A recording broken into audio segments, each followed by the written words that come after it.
વલસાડમાં નશાખોરીના દૂષણને ડામવા માટે વલસાડ સિટી પોલીસ એક્શન મોડમાં જોવા મળી।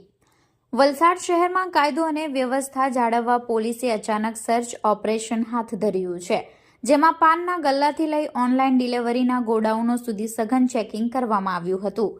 વલસાડ શહેરના વિવિધ વિસ્તારોમાં આજે સિટી પોલીસની અલગ અલગ ટીમો દ્વારા સરપ્રાઇઝ ચેકિંગ હાથ ધરવામાં આવ્યું હતું।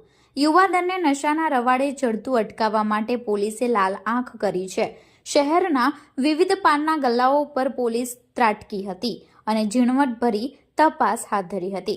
ખાસ કરીને નશા માટે ઉપયોગમાં લેવાતા ગોગો પેપર કે અન્ય કોઈ માદક પદાર્થોનું વેચાણ થાય છે કે કેમ તેની પોલીસે ખરાઈ કરી હતી।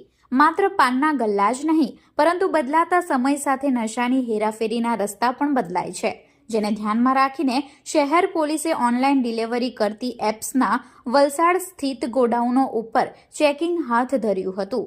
પોલીસે ડિલિવરી કરવા જતા ડિલિવરી પાર્ટનર્સને રોકી તેમની પણ તપાસ કરી હતી, જેથી ઓનલાઈન ડિલિવરીની આડમાં કોઈ ગેરકાયદેસર ચીજ વસ્તુઓની હેરફેર ન થઈ શકે। પોલીસની આ ઓચિંતી કામગીરીને પગલે શહેરમાં ફફડાટ જોવા મળ્યો છે।